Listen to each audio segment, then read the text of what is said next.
Uno de los retos más importantes que acompañan la gestión del límite es las consecuencias, y es básico que entendamos la diferencia entre lo que significa una consecuencia y un castigo.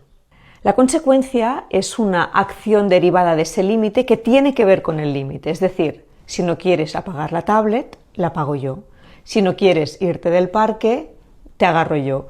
Si no quieres lavarte los dientes, pues tal vez no podrás comer ciertos alimentos que los ensucian. Es decir, la consecuencia tiene una correlación directa en el tiempo, cuando los niños y las niñas son más pequeños, y con el límite que estamos poniendo en ese momento.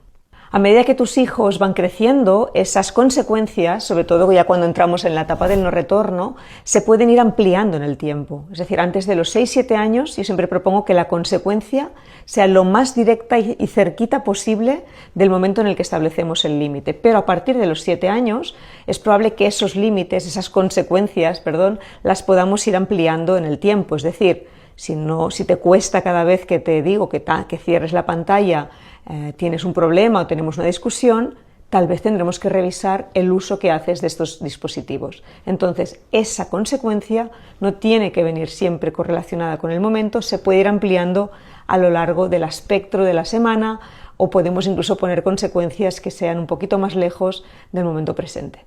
Si quieres aprender más de ello y quieres aterrizarlo en tu caso concreto, tienes la masterclass de límites para que puedas profundizar, revisar y aplicar todo eso que te cuento en el caso de tu hijo y de tu hija.